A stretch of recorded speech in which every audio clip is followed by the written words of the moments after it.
هلو، إن شاء الله كامل تكونوا بيان وتكونوا بصحة جيدة وصحة نفسية وجسدية جيدة إلخ ما عنديش قاع انترو شباب. المهم اليوم حنديرو الجزء الثاني تاع السلسلة اللي بديتها اللي هي سلام هوكنز وتجاوز مستويات الوعي. اليوم احنا هضرو على الوعي اللي التقييم تاعو 50، اللي هو اللامبالاة ولا الإهمال، ونقول له apathy in English. هنا نزيدو 20 نقطة للوعي السابق اللي هو الذنب إذا تشفاولو. هنا الوعي هذا فيه عدم الاكتراث، شغل تلحقو لواحد البوان وين لا يهمك شيء. وهنا كاين بزاف ناس عندهم هذا الشيء، حنا نشوفوهم زعما هذاك البنادم غامض وهذاك البنادم كالم، هذاك الجوغ هذاك زعما تاع الانسان اللي واو ما يحلبش، كانوا زعما البنات يحبوه. في مسكينه في وعي الاكتراث. مسكين باسكو ما مكترث بحتى حاجه بكلش حرفيا، عايش وخلاص. والوعي هذا اصلا يجيب الفقر، شو حرفيا الانسان هذا بس ما عندوش انرجي باش يدير حتى حاجه، ما عندوش حتى انرجي باش يخدم، ما عندوش حتى انرجي باش يعيش. هو صح الوعي هذا احسن من وعي العار، احسن من وعي الذنب، لكنه شغل ما يخليناش شغل نستمر في الحياة، we move forward، ما يخليناش نمشي لقدام في الحياة أبدا. يعني مستحيل راح تلقى إنسان مستقر ماديا عنده الوعي هذا، حتى لو أظهر وحتى لو بين لك باللي هو زعما هو غير مهتم. هو العكس، ما عندوش هذا الوعي، هو إنسان غير مهتم صح، ما هوش في الوعي هذاك إذا فهمتوني. المهم باسكو الوعي هذا شغل يلحقك لليأس، يلحقك للقنوط من كل شيء، وين يولي الانسان هذاك ما يحسش، باسكو المستقبل بالنسبه ليه كحل وغير واضح. هو ماشي فاهم اصلا علاش، مش فاهم علاش الدنيا دايره هكا، شو خلاص تقبلها بلي دايره هكا، ما ولاش يهتم اذا تسقم ولا ما تسقمش. المهم في راسو دايره هكا وخلاص. باختصار لانه غير مهتم، واللي غير مهتم ما راحش يدير خطوات للتغيير بطبيعه الحال، على بها راح يكون مستقبله قاتم وضبابي. وعادة في هذا الوعي تكون الشفقة هي أكثر شعور غالب على الإنسان هذاك، ياك، ونزيد لها عدم الاهتمام، شغل الشفقة على الذات، ياك. نلقاوهم ناس تفتقر للموارد، ناس تفتقر للحياة، وزيد حتى الطاقة اللي بذل المجهود ما عندهمش باش يديروا هكاك شي حاجة. كما قلت لكم من قبل، ما كاش طاقة للعيش. ولي كبروا هكا بهذا الوعي، شغل اللي يكونوا صغار ويكبروا به، وعادة يبدا في المراهقة، بس كان مول بنادم يصراو صوالح. المهم يدخل في هذا الوعي، يبدا يكبر به، نسبة كبيرة منهم راح ينتحروا، ما باش نتفاهموا، بس اصلا ما عندهمش اكتيات الحياة كما قلنا، وزيد لها ما كاش طاقة للمواصلة، ومنه تروح الإرادة اصلا تاع الحياة وتبدا تختفي غير بالعقل. الانسان كل ما يكبر تبدا تختفي الإرادة والرغبة في الحياة. بيكون الانسان شغل ايامه متشابهة كما اليوم كما البارح. وعلاه يكونوا الايامات متشابهين؟ باسكو ما راكش دير حاجة تجدد في حياتك، الايامات ما حاش يتبدلوا باسكو انت ما راكش دير حفايس تجدد في حياتك تو سامبلومون. وما يستمتعش، يعني حتى لو جاتو المتعة حتى ليه ما يعرفش يستمتع، باسكو ما يقدرش يستمتع، ياك. يقدر شغل تلقاه ياكل جست باش ينحي هذاك الوجع، زعما باسكو كرشك كي ما تاكلش بزاف توجعك، جست باش ينحي هذاك الوجع باسكو قلقو، ماشي باسكو حاب يعيش، باسكو قلقو الوجع باش ينحيه وخلاص يكمل يعيش نورمال. هاوكنز يقول بلي الوعي هذا يعتبر تاع المنبوذين من المجتمع وتاع الناس اللي ما عندهمش مأوى، ياك. وبزاف من كبار السن تاني اللي يتم إهمالهم شغل من طرف العائلة يلحقوا تاني لهذا الوعي مساكن. وفي حالات أخرى يلجؤون للمخدرات. الناس اللي عايشة في عدم الاكتراث يكونوا مدمنين كنوع من عدم الاكتراث. بواش راح يصرى لهم؟ شو خلاص أنا طفرت خلي نديرهم قاع وخلاص باش نحبس ما نحس.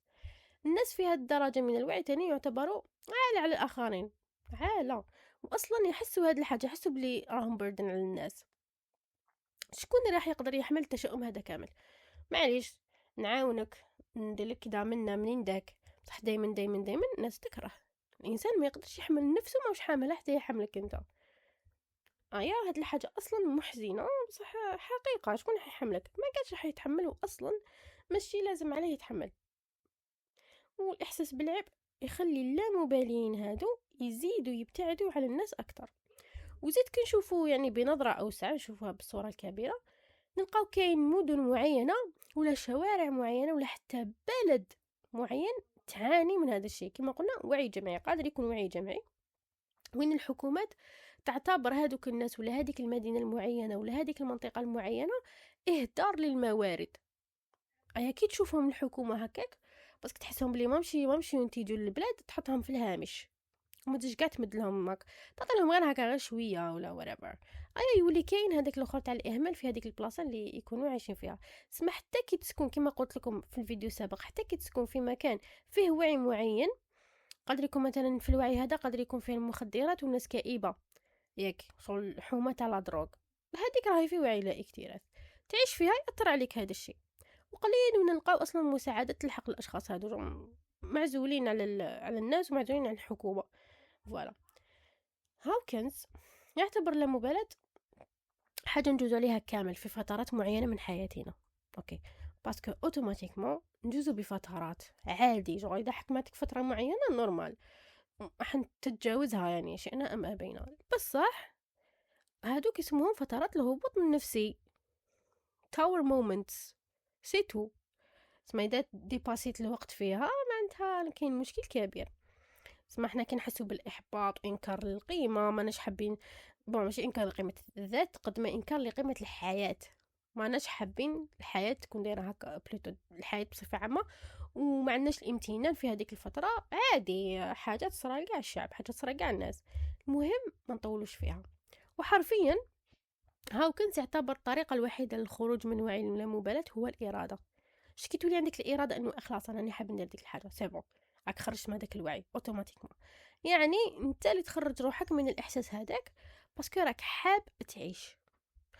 كي تكون عندك هذيك الرغبه صغيره تاع انه انا حاب نعيش، خلاص هاو كاين فرصه انه نخرج من الوعي هذاك. بصح نلقاو بلي الاراده اصلا شويه صعيبه باش يلحقوا لها الناس اللي يكونوا في وعي اللامبالاه، شغل تكون شبه منعدمه في هذا المستوى. فهمتوا شغل هذه الحاجه الصعيبه في هذا الشيء، انه الرغبه هذيك تاع الحياه ما تكونش كاينه. حنا خصنا زعما انا كمختصه جوست نسي نلقى برك بلي كاينه هذيك الرغبه الصغيره للحياه، نفيزي عليها ونكبرها سيتو. هنا داك الانسان يتبدل كامل، يولي هو يدير دوك الحفايس الجدد باش حياته تولي احسن. بصح كي تكونوا وحدكم صعيبه ديروها وحدكم باش نتفاهموا. وعي اللامبالاه شويه صامت باسكو صعيب نفيقوا له.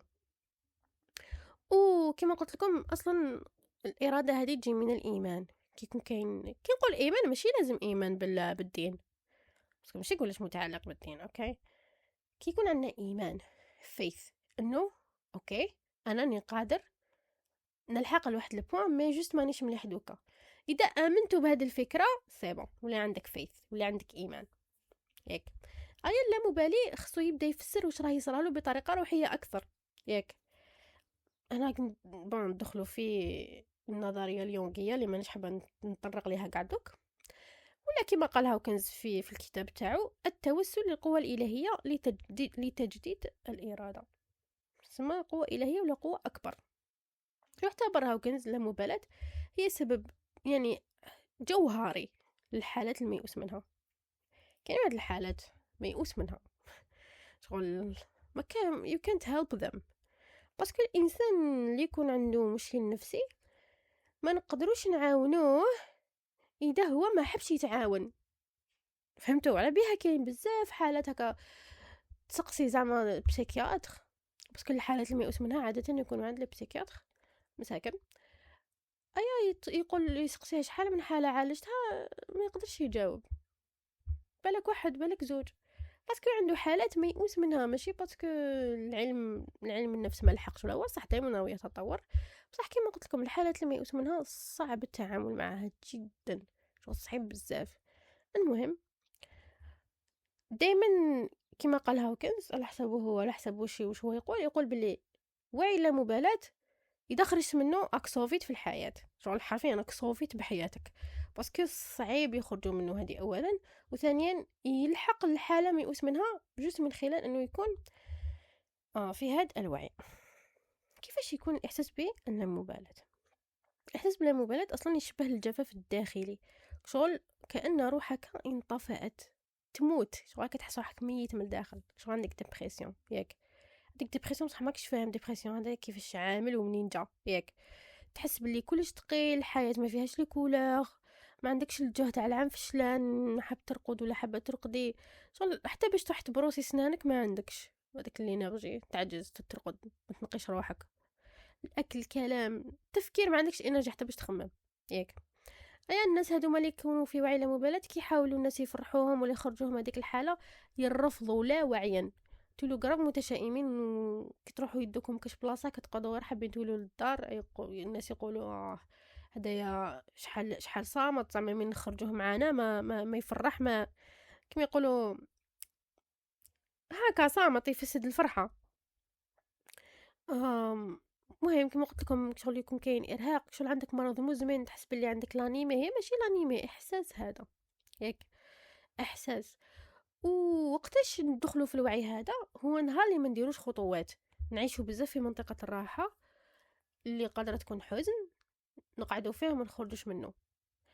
وشغل اذا شفتوا بلي حياتكم بدات تولي جامده، ديروا اي حاجه، ديروا اي حاجه، روحوا ابداو كورس جديد، اقراو كتاب جديد، المهم خصكم ديروا خطوه باش ما تخلوش روحكم تغرقوا في هذاك الاحساس. غير تحسوا روحكم توقفتوا، وقفت الحياه، وقفت، سي بون لازم ندير حاجه، ما نقعدش متفرج ياك. تشوفوا بلي وليتوا تغيسوا بزاف، العيون هكا عينيكم يشوفوا في الفراغ ياك، فكركم متجمد، هنا راكم في خطر، جو قاعدين تدخلوا في هذا الوعي. آم الحاجه الشابه يعني كما نقول انا دائما تعرفوني نشوف الجانب المشرق من كل شيء، احساس اللامبالاه، رغم انه الجسم يبان بلا حياه، بصح الروح مازالها تحس باللي اني حاب نعيش. هو داخل، هو صح احساس رمادي بصح كاين لداخل، مازال كاين، جست خصنا نعرفوا كيفاش نفيزيو عليه ونشوفوا راهي الحاجه اللي تخلينا نخرجوا من هذاك الاحساس، سيتو. الحاجه اللي تحفز لنا الوعي هذا وتخليه يزيد اكثر ياك، هي تبدا شغل من احداث صغيره، تبدا من الفشل ياك، تبدا من ذكريات الفشل، الخيبه، المرض، هكا واحد الذكريات كما قلنا ماشي شابين، هنا شغل يصرى لك هذاك الجمود، شغل تتخذر، يولي ما عندكش، تحس بلي مشاعرك شويه ماتوا مخدرين ياك. هاوكنز يقول باللي الملاحظه الواعيه هي اول خطوه. وش معنى الملاحظه الواعيه؟ كما يقول تولي يقول عيش الان، شغل عيش دوكا، غير تحسوا روحكم باللي بديتوا تتبلدوا، بداو المشاعر تاعكم يتبلدوا، باسكو عادي احنا بشر والحياه فيها بزاف مفاجآت. يعني قد ما تكونوا متشافيين، قد ما تكونوا تعرفوا واعيين، الحياه يصراو فيها عفايس، باسكو حياه رانا نتعلموا، اتس فاين.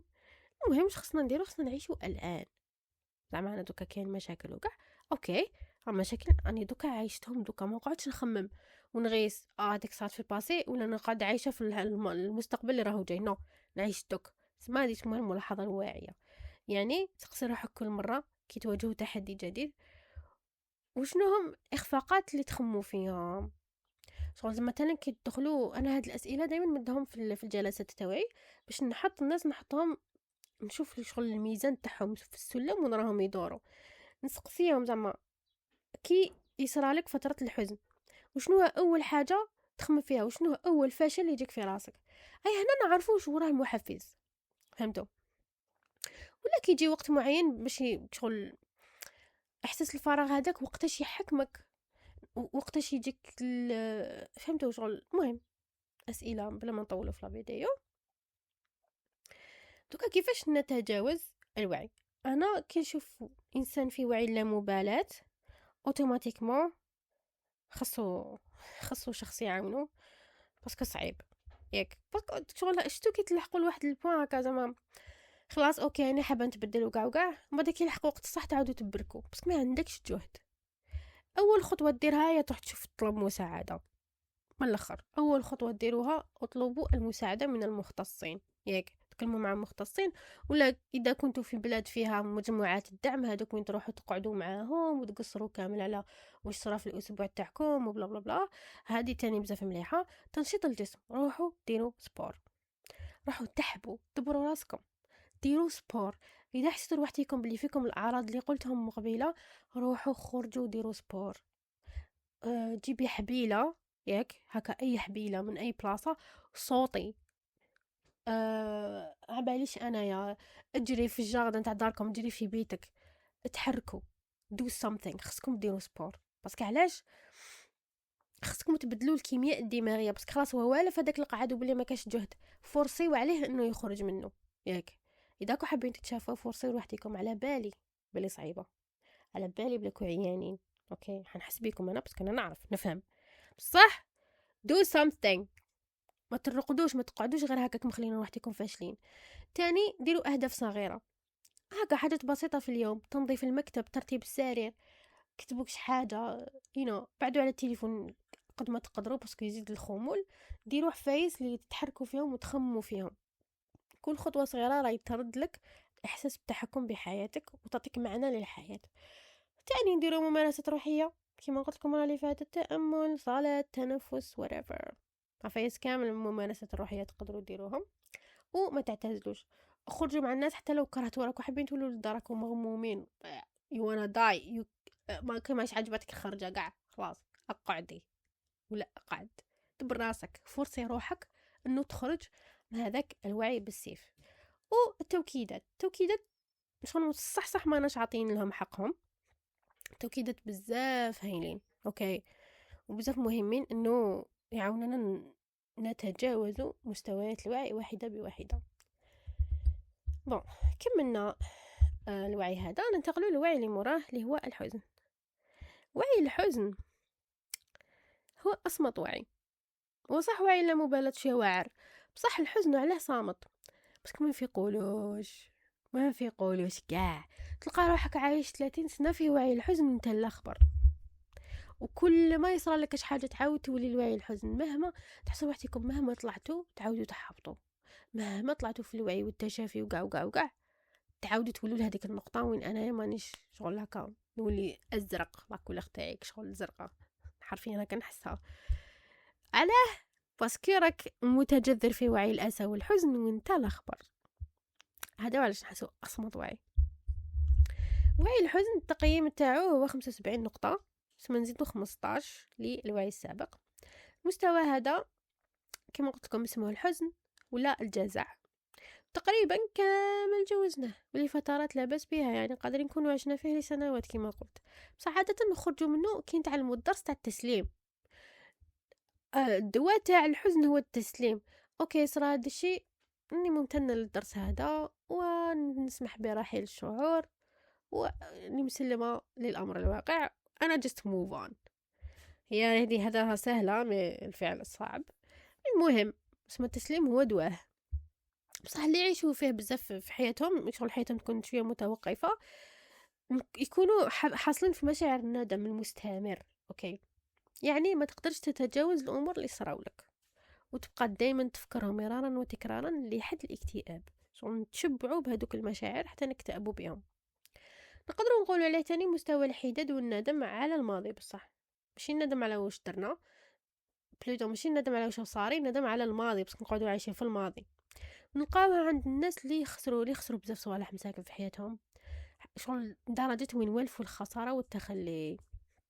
كاين واحد الناس درتهم في الحياة هو التخلي، ياك اي مساكين يقعدوا يخسروا دائما يخسروا، كل مرة في مرحلة في حياتهم يخسروا حاجة، اي خلاص شغل والفوا الخسارة. بصح ماشي بالتسليم، بالاستسلام. ماشي كاين فرق بين التسليم والاستسلام، شغل والفوها باستسلام وضعف.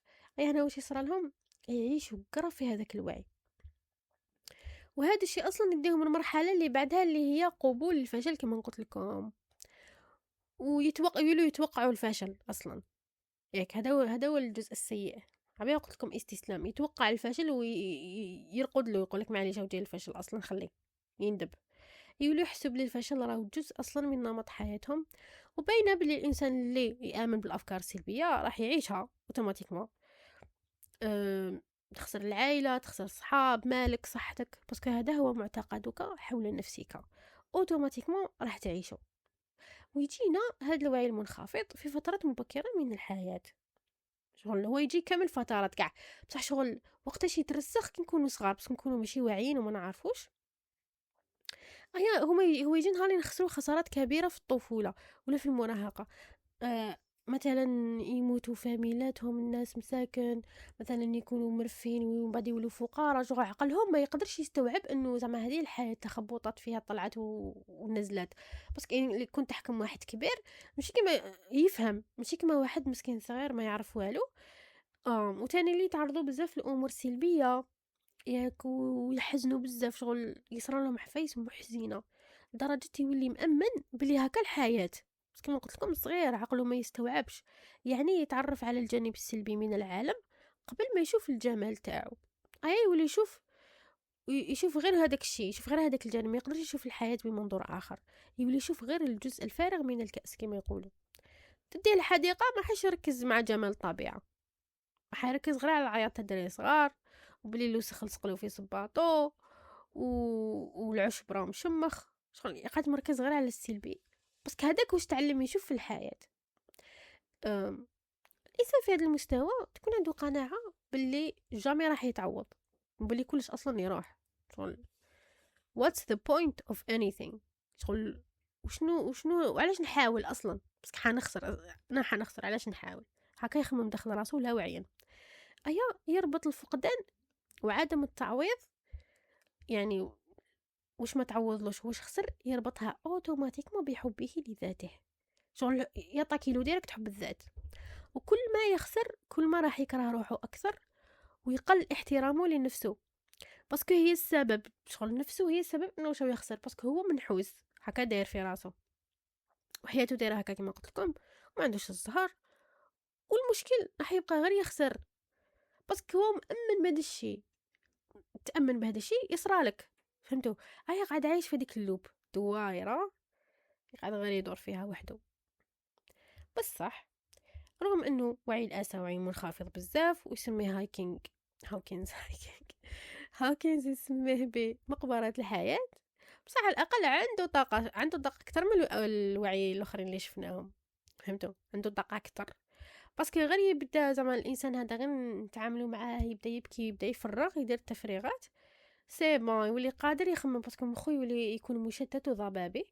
غير يفرغ يبدا يخرج الحزن هذاك، يولي يقدر يتغير. بون الاسى تجربه صعيبه ياك، وصعيب نفيقوا لها كما قلت لكم من قبل، باسكو فيها بزاف قواسم مشتركه مع الوعي اللي قلت لكم عليه من قبل. فهمتوا؟ يتشابهوا، يعني كل وعي رانا نطلعوه راهو يشبه اللي فات، برك في حاجه زياده. بصح اللي لازم نعرفوه انه يبدا بالندم ويخلص بانك توالف الخساره. اسمع سهل باش شتو شحال سهل باش نروحوا للاخرين السلبيين، بزاف سهل تنمو عشنا فيهم. اسمع ما حاش تقدر تتخيل في حياتك حاجه من غير الخساره، اوتوماتيكمون راح تعيشها وتجذبها. وعلى حساب هاوكينغز المشكل الاصلي تاع الوعي هذا هو البحث عن السعاده الخارجيه. نهار اللي تحوسوا على السعاده في الناس تروح، باسكو واحد ما اوتوماتيكمون الحياه ماهيش سعادتك ماهيش عند الناس، الحياه ماهيش عند الناس، حياتها فيك انت، هو الحياه، انت هو المين كاركتر تاع حياتك ياك. تما نهار اللي تبقى تحوس على السعاده في واش عندك وبالناس اللي دايرين بك اللي هما اصلا فانيين متغيرين، حياتهم تتغير، مشاعرهم يتغيروا، يعني احنا ماشي راح نقعدوا دائما في حياتهم. اوتوماتيكمون يروحوا، اوتوماتيكمون الحياه تتبدل عادي. تسمى نهار اللي يكونوا رابطين حنا سعادتنا بهذوك العباد ولا بهذوك الحفايس اللي هما خارجيين، واش يصرى؟ ندخلوا في وعي الاسى بكل بساطه. وتاني التعلق هو السبب الاساسي اللي لحقنا للفقدان. فهمتوا؟ تسمى باش تحس بهذيك الكميه تاع الحزن الكبيره على شخص ولا على شيء ولا على هكا، هو السبب تاعو انه كنت اصلا متعلق به. تسمى شتو جذر المشكل؟ هو التعلق اللي يدينا للفقدان، اللي يدينا باحساس الخساره. فهمتوا؟ اللي لحقنا لوعي الاسى. باسكو الانا تمد لنفسها ديمومه الاشياء والمشاعر الخارجيه. كي تكون في التعلق تمد شغل تقول هاد الحاجه حتقعد هكا، شغل تتخيل بلي تقعد. واي فقدان مفاجئ يخلي كامل المعتقدات اللي بنيناها على هذاك الشيء وخسرناها تتناقض مع احنا واش نعرفوا. ندخلوا في الحزن. شو تكونوا فهمتوا الكونسبت. كيفاش يكون داير الاحساس تاع الحزن؟ بون احساس بالحزن كي شغل تحسوها غيمة ثقيلة معلقة فوق رأسك، حرفيا هذا هو التفسير تاعها. تحسو شغل ما كاش غدوة، الوقت يحبس. آم اللي راح ما يوليش، ما عنديش الزهر هكا.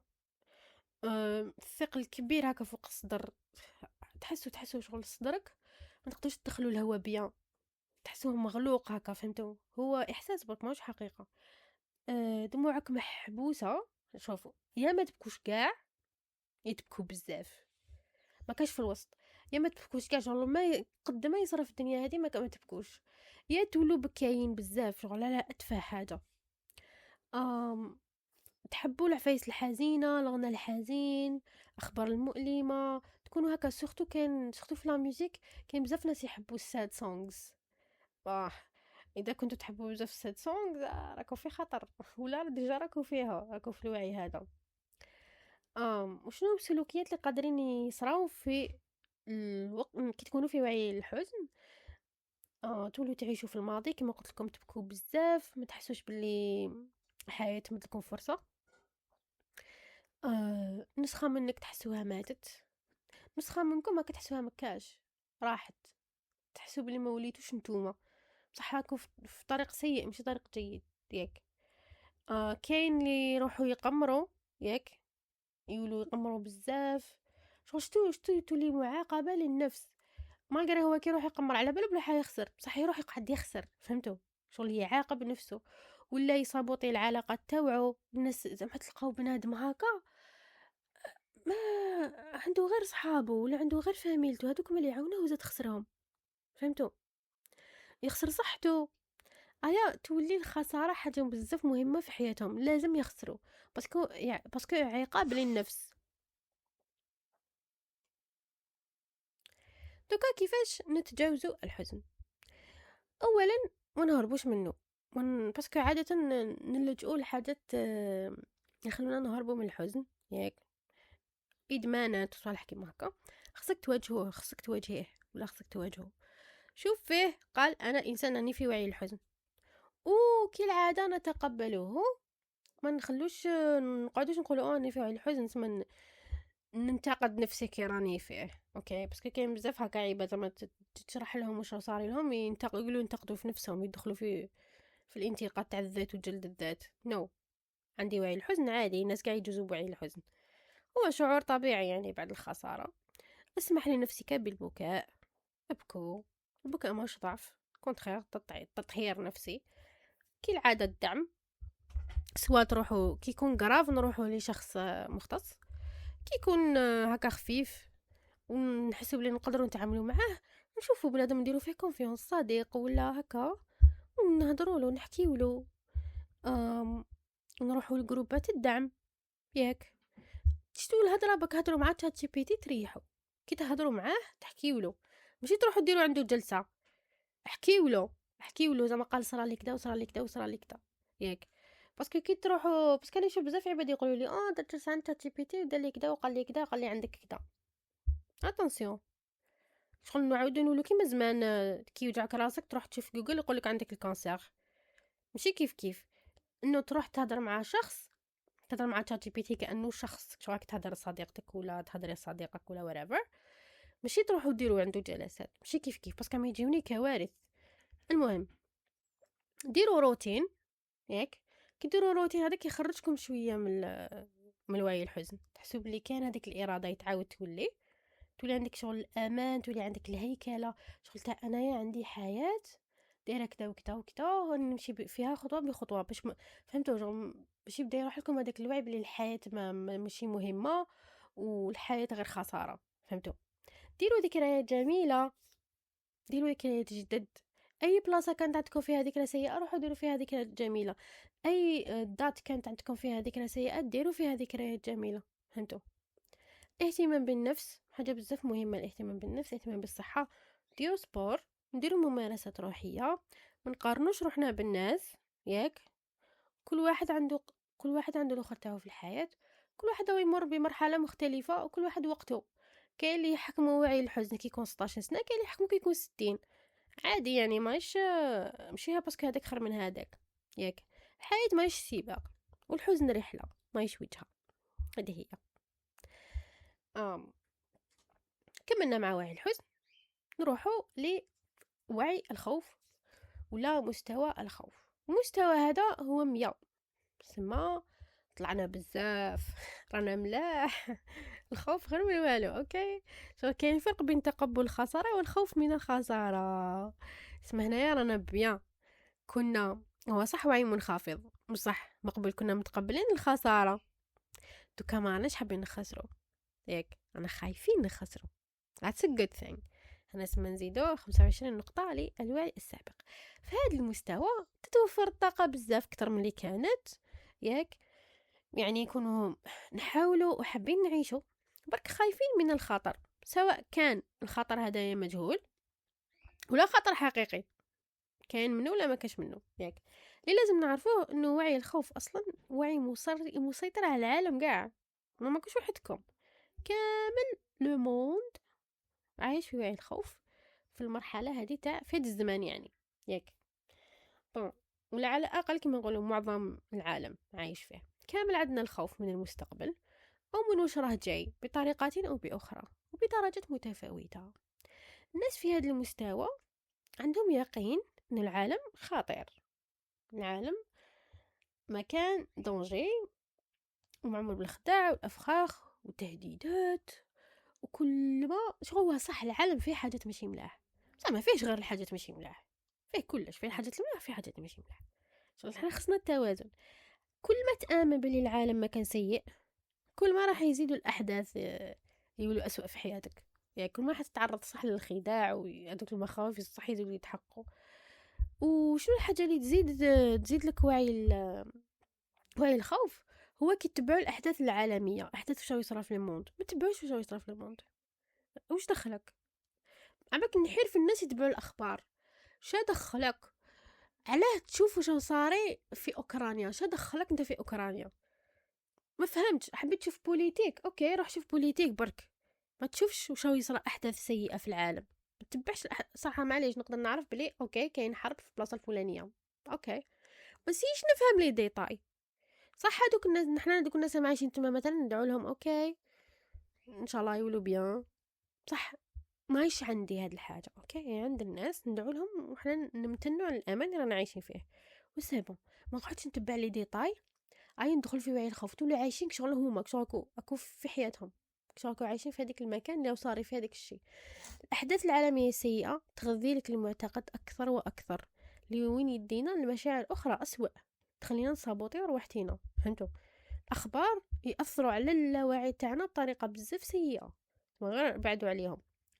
دكتور هاوكنز مد واحد المثال انه الخوف من فقدان العلاقه يدينا المشاعر الغيره. يعني تخيلوا بلي راكم في علاقه ياك، ايا بعد حنايا خفنا نفقدوا هذاك السيد اللي انا معاه ولا ديك السيده اللي انا معاها، يدينا وين الغيره والتوتر. الغيره تجي من الخوف من الفقدان ياك، وليت تدينا اصلا لفقدان العلاقه الحقيقي، باسكو الغيره تصابوطي العلاقه، تولي شغل هكا مسيطره ولا تولي مسيطر خواف، دوك يروح دوك كدا دوك منا. هذاك التحكم هو يفسد العلاقه. شغل شتو حاجه جايحه اللي هي الخوف، وين لحقتنا انه حنا بيدينا نحققوا هذاك الخوف. دكتور هاوكنز يعتبر انه الخوف من المثبطات للشخصيه، يعني ما يخليكش تطور ابدا، بس تقعد غير خايف تسيي وتبقى تستنى في المساعده.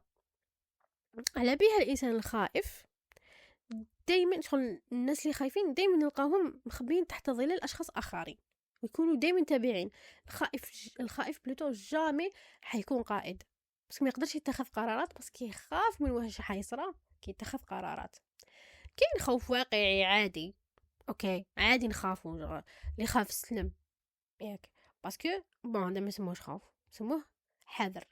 اتس فاين نورمال نخاف من واش جاي بس ما نعرفوش كيفاش داير عادي. كونك شخص حذر ما يعنيش انك خواف، ولو ماشي كلش لازم نصدموا ونديروه بلا تفكير ياك. انه تخاف على صحتك حاجه جيده، تخاف الحريق انه تخاف تحرق، تخاف صوالح منطقيه كاي بشر، هذا امر صحي اصلا واجب عليك انه تكون حذر. بس اصل الخوف جاي من احتياج الانسان للاستمراريه والديمومه. شغل الخوف هذه حاجه فينا اصلا، بس ما راناش حابين نخلصوا، رانا حابين نكونوا كاينين دائما. فهمتوا؟ بصح الخوف غير صحي يجي من الخيال، يعني امور ما صراوش ما كاش منهم اصلا. اذا اعتبرنا وعي العار ووعي الذنب يجوا من الماضي، الخوف ووعي متولد من المستقبل، شغل ترقب وتركيز على المجهول. كيفاش يكون احساس بالخوف؟ احساس بالخوف هو احساس بالشلل امام المجهول، شغل حرفيا ما كنتش قادرين تتحركوا، ما كنتش قادرين نديروا خطوه، تقدروا غير تشوفوا والحياه تمشي وتتحرك، وانتم ما كنتش قادرين ديروا خطوات نحو المستقبل. ياك تحسوا كأنه المستقبل ضبابي وخاطر، وواحد صراناكش حاجه فيه هكا، دائما عندك احساس بلي حد صراك حاجه فيه المستقبل. وتاني يكون عندكم الخباط، يكون دائما قلبكم يخبط. الجسم يكون متشنج، صعيبه تنفسوا بيان، ومخكم يحبس في وقت الصح. شفتوا كي يجي وقت الصح كتكونوا في مشكل ولا مخك يحبس ما يزيدش يتحرك، ما تقدروش تتخذوا قرارات، شغل حرفيا تفكيرك يحبس، تولي حابس بمعنى حرفي. ياك كي تكون في حاله الخوف شغل الطاقه تروح كاع، ما توليش عندك حتى الهرب، وما تقدرش تهرب. كاين عباد كي زعما يصركش مشكل يحبسوا رجليهم، بلوتو زعما تضرب زنزله ولا يحبسوا رجليهم قاعدين هكا ويتفرجوا. فهمتوا؟ كما قلت لكم الحاجه الشابه في الخوف انه ولا عندنا خوف من الخساره، خلاص ما وليناش نتقبلوا الخساره، العكس عندنا خوف منها وما حابين نخسروا. محفزات تاع الخوف شغل دائما يكونوا جايين من واحد الخوف عادي. ياك مثلا يجي من تجربه قديمه، زعما واحد النهار قريته مليح وما جبتوش الباك، ايا خسرتو، حسيتو بالخساره. هنا توليو تخافوا ديروا حتى حاجه عندها علاقه انه توجد لها من قبل. فهمتوا؟ شغل دائما المحفزات تاعها تكون واحد الحاجه صرات ديجا بكري. ياك بمجرد انه ما تعرفوا المصدر تاع الخوف تاعكم منه هو جاي، سهل نقدروا نخدموا عليه. ديروا بالكم باللي الخوف بزاف ياثر على القلب، حرفيا ياثر على القلب، ياثر على الجهاز الهضمي، يضعف لكم المناعه. كيفاش نتجاوز الخوف؟ الوعي كالعاده، نكونوا واعيين، نكونوا على بالنا شنو هو المصدر تاع المحفز اللي دارنا الخوف، ونتقبلوا انه عندنا هذا الوعي. ياك ونعيشوا الان، تتعلموا تعيشوا الان. ياك ونبداو نواجهوا المخاوف تاعنا خطوه بخطوه. الخوف ما يتواجهش كاع على خطره باسكو صعيب. ياك تاني المساندة أن نروح لمعالج، نتعاملوا كما أشخاص، نحكيو الأشخاص نعرفوهم. ياك والتوكيدات الإيجابية والممارسات الروحية كي العادة والعوائد. الممارسات الروحية بزاف شابين يخلونا نعرفوا نفسنا أكتر. الوعي اللي بعده هو وعي الرغبة، desire، الشهوة. ياك الإحساس تاعها أنه يكون معمر بالإثارة. ياك بصح في نفس الوقت فيه تعب، تحسيك شغل الانسان هذا راهو دائما في سباق ضد الزمن. ياك يجري باش يوصل، باش يملك، باش يكون عنده، باش يكون هو ما خير. تاني يكون فيهم الغيرة، يغيروا من الناس الاخرين، يقارنوا روحتهم بطريقة بزاف سلبية، يحب يكون حاجة اللي في يد الناس يحب تكون عنده. وشغل شتو كي يلحق الحاجة شغل تحكموا هكا ديك الفرحة الصغيرة بتعاود تروح باش يلحق الحاجة ما خير. شغل احنا بالك بنادم يحسها باللي هي طموح، بصح هي ماهيش طموح، ولات نوع من انواع انه انسان يبقى غير يملك يملك يملك، دائما يحوس على حاجه جديده كانت في يد الناس يشوفها. فهمتوا؟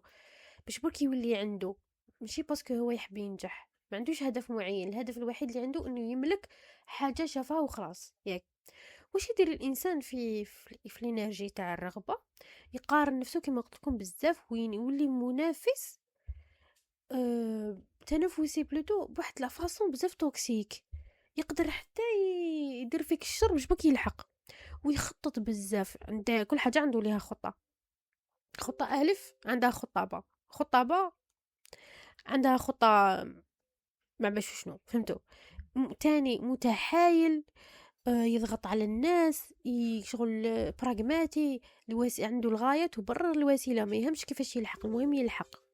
تاني يهتم بزاف بالمظاهر، يحرص بزاف على التفاصيل، شغل يحب يفهم على حياة الناس بزاف، عايش بزاف تحت الضغط، كلش ما يكفيهش، جشع، يكون جشع بزاف جشع. ديروا بالكم باللي الوعي تاع الرغبة يستهلك طاقة الإنسان، يكمل الإنسان، فهمتوا؟ شو كي يوصل لي هدف باش يلحق لواحد اخر، ديجا ديروا بالكم بلي خلصت له بزاف انرجي، وهكاك ما يحبسش، يقعد غير يمشي يمشي يمشي، يتحرك نحو اهداف واحد اخرين، كي شغل مازال فيه الخوف من فقدان واش كان عنده. كما قلت لكم، هو شغل الوعي اللي تحته، ياك هو صح ولا عنده انه يدير خطوه نحو الامام باش يدير، بس ماهوش خايف انه يدير خطوه، بصح مازال فيه خوف من الفقدان. ياك الحاجه الشابه اللي نقدروا نربحوها من وعي الخوف كي نفوتوا بلوتو من وعي الرغبه كي نفوتوا به، انه فيه التحفيز بزاف، محفز بزاف، يكون برك يتخلى على التعلق، شغل هذا هو دواه، ما يكونش متعلق، يتخلى على التعلق بصوالح هذوك، ويتخلى على التملك، يكون ما متعلق ما متملك، ما يحس بالغيرة من الناس وما يقارنش نفسه، يولي هنا يولي طموح، شغل خصو يكون ممتن ويكون عنده كما يقولوا الرضا، ياك باش يقدر يطلع في الانرجي تاعو. الاصل تاع الوعي هذا يقول هاوكنز باللي هي غريزه تطوريه، شغل هذه اصلا فينا هذه الحاجه، انه نملكو يكون عندنا ماهيش حاجه سيئه. ياك الانسان البدائي كان يحب الامان، كان يحب المسكن، يحب المأكل، ومع الوقت الرغبات ولات ماديه واجتماعيه وعاطفيه، فهمتوا؟ اسم الرغبه هي محاوله لملء الفراغ ولا حاجه ناقصه، اسمها هذه حاجه عادي، بصح كي تولي بزاف تولي لوب، انسان قاعد يدور غير في نفس الدويره وما يريح ما والو، مخو يقعد غير وهاد العفسه شفناها في بزاف عباد صراحه، بزاف عباد يقعدوا غير يملكوا يملكوا يملكوا بلا ما يعيشوا الحياه، فهمتوا؟ المحفزات تاعها عندكم السوشيال ميديا، اوكي، الهوس الكمال، المقارنات، الاعلام، دائما تحس روحك باللي الناس عايشين خير منك عايش نتايا، دائما الناس عايشين خير منك. شوفوا مثلا انستغرام، دائما الناس عايشين خير منك، ما كاش واحد لتحت كاع الفوق غير انت. ياك وهاد العفايس يزيدوا هذيك الرغبه لداخل بالشعور بالنقص، اسمه شعور بالنقص يكثرنا الوعي تاع الرغبه. الرغبه كي تكون غير متوازنه تاثرنا على الصحه، دير لنا anxiety، دير لنا اكتئاب، دير لنا تاع اجهاد، دير اضطرابات تاع النوم. فهمتوا كيفاش نتجاوزوا هذا الوعي؟ نتجاوزوه عن طريق الوعي الذاتي، اصلا تفيقوا بلي لازم خصك تفيق، تامن بلي انا راني في الوعي الفلاني. ياك ومن بعد الحاجه الدوزيام اللي تعاوننا بزاف فيه هي الامتنان. ياك خصنا نشكروا دائما، نشكروا ربي على واش عندنا واش عطانا، ونكون نفرحوا بزاف بالعفايس الصغار اللي يكونوا عندنا، ما نحتقروش الحاجه الصغيره. ياك تاني التحكم في الاستهلاك، مش كل حاجه نشروها، وبطبيعه الحال الممارسات الروحيه والتوجيه الصحي، ما خصنا نروحو نشوفوا واحد يوجهنا معالج ولا، ياك ونديروا اهداف واقعيه للحياه، ماشي حاب نولي ملياردير بعد كي ما تلحقش تدبرس. فهمتوا؟ هاوكنز واش يقول بلي الرغبه تحرك الحياه، بس ديروا في بالكم بلي راكو اذا راك في وعي الرغبه راك خرجت كاع من هذاك الهم اللي كنت فيه. الرغبه تحرك الحياه، لكنها تقدر تسجنك كي تولي احتياج. ياك باسكو الرغبه راهي اداه للنمو فقط، ماهيش عبء. فهمتوا؟ شغل الجوهر تاع الحكايه يعني الخلاصه كامل، الخوف يخليك تحبس، بصح الرغبه تخليك تجري، وهنا هذا هو التوازن. يعني نعمل نخدم بكل حب، واتحرك بثقه، واعيش بهدوء، هذا مكان. وكملنا الوعي هذا، نحبس لا فيديو باسكو طوالت. شاء تكونوا فهمتوا، سيت بسطتها لكم للماكس، درت لكم اليوم 3، ثم الوعي الجاي حيكون الغضب. شاء تكونوا فهمتوا، هذا مكان، وتهلاو لي في روحتكم.